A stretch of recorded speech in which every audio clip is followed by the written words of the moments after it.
Hey parents, you're listening to the Project Parenthood podcast. I'm your host, Dr. Nanika Coor, clinical psychologist and respectful parenting therapist.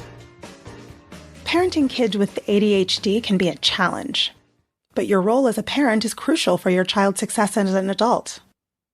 In his book, Scattered: How Attention Deficit Disorder Originates and What You Can Do About It, Dr. Gabor Mate describes how the quality of the parent-child relationship can be used to help promote the emotional and cognitive skills that are underdeveloped in a child with ADHD.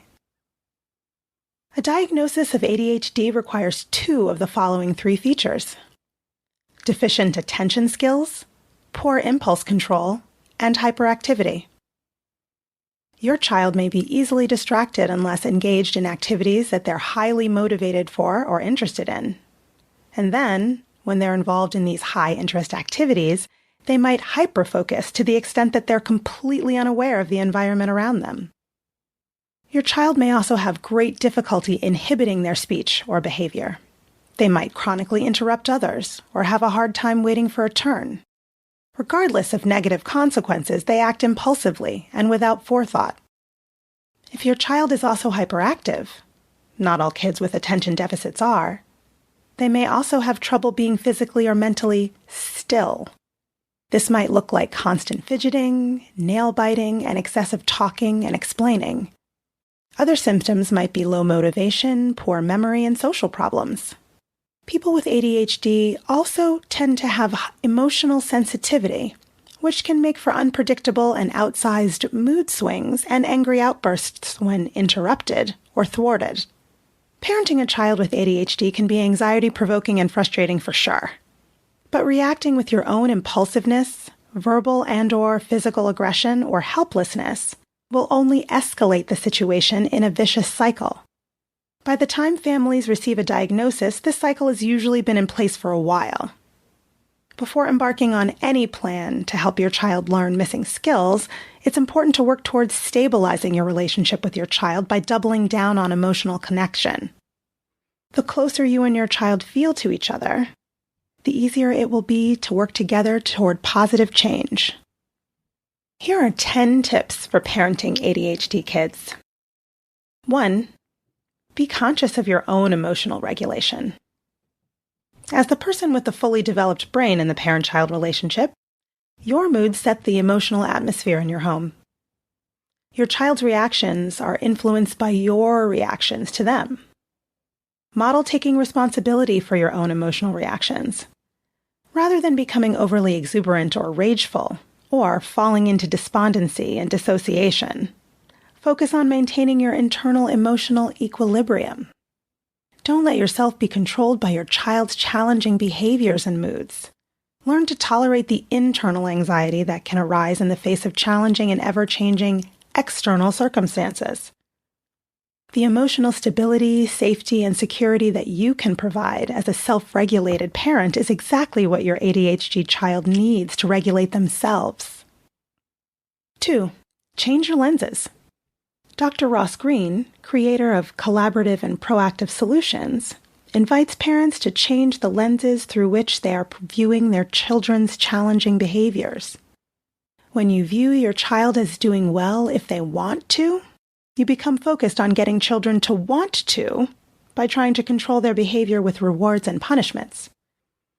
When you view your child as doing well if they can, you begin to focus on what makes it possible for them to do well and what gets in their way. See your child in a positive light, as wanting to do well because they prefer their adults to be pleased with them. Your child's challenging behaviors aren't because they're trying to give you a hard time.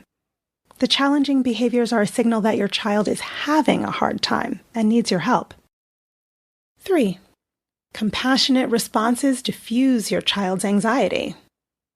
Focus on your child's need for connection that drives their challenging behaviors. Often, behaviors that look like negative attention-seeking are real attempts at connection. When met with disapproval, your child perceives that as rejection. Rejection ignites your child's anxiety and shame, further escalating their challenging behaviors and inviting even more disapproval from you. The remedy to this escalating feedback loop is to provide connection before your child begins to demand it. Overfill your child's emotional cup proactively before it gets empty. When your child does demand attention in button-pushing ways, pause. Take a breath and resist responding with irritation.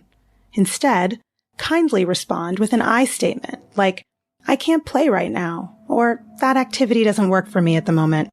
Help your child tolerate your refusals by resisting the urge to shame your child for demanding your attention. Instead, tolerate their angry or frustrated disappointment with empathy. 4. Choose curiosity rather than blame. Kids with ADHD are often accused of intentionally seeking to control and annoy their adults. In actuality, in addition to poor impulse control and self-regulation, it's often internalized anxiety, shame, and anger that can fuel their button-pushing behaviors. Rather than jumping straight to scolding and admonishments, get curious about why your child might engage in harmful, annoying, or rigid behaviors. What in the moment or in their life could they have been reacting to? What needs were they trying so unskillfully to meet? Try to be understanding and supportive of these underlying needs and help your child meet them in more acceptable ways. 5. Understand your role in your child's resistance. Children with ADHD often experience involuntary, reactionary, and reflexive resistance driven by an anxiety around being controlled. This kind of rigid resistance is a developmentally normal reaction in a toddler or adolescent in the service of a child becoming an individual, separate from their parents. However, people of all ages with ADHD will often resist perceived control or force with an out-of-proportion amount of counterforce. The escalating feedback loop of your child's challenging behaviors and your resulting displays of disapproval increase your urge to control their behavior, often with scolding and punishment, which only increases the amount of resistance with which your child automatically reacts. Instead, prioritize connection over control and cooperation over compliance. When you and your child are strongly and warmly connected, they're less likely to resist you and more likely to want to cooperate. 6. Don't take your child's resistance personally. When you see your child's challenging behavior as being directed at you, you start participating in that unhealthy cycle of control, resistance, more resistance. View your child's oppositional behavior as their nervous system's reaction to the perceived threat of control.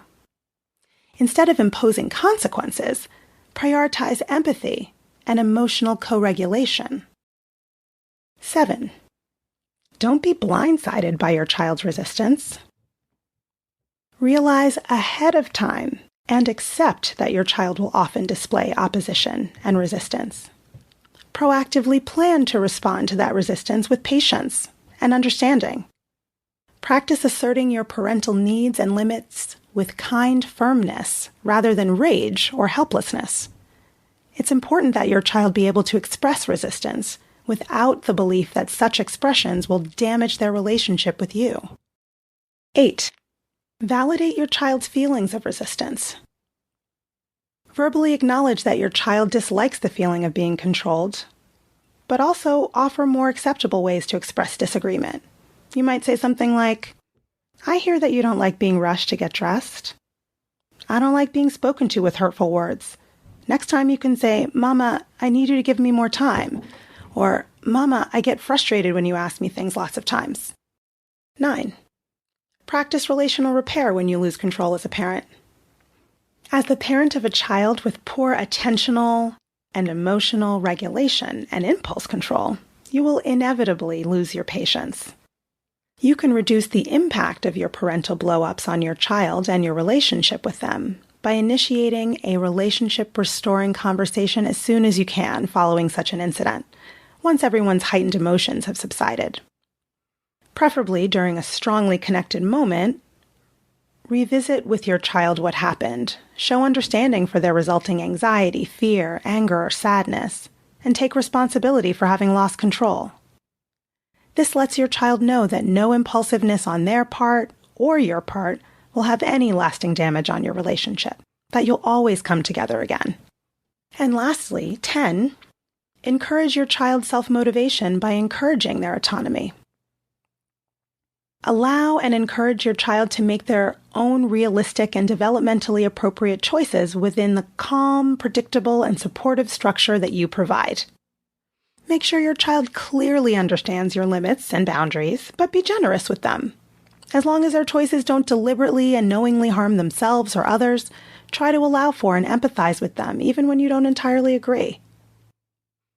Let them learn from the naturally occurring consequences of their chosen actions and show appreciation for their motives, even when you don't like the outcomes of those choices. And challenge yourself. For the next 30 to 90 days, pick 1 or 2 of these ADHD parenting tips to focus on and notice the impact on your relationship with your child and their behavior. Let me know how it goes. Children with ADHD often feel very different and have trouble conforming to the neurotypical world.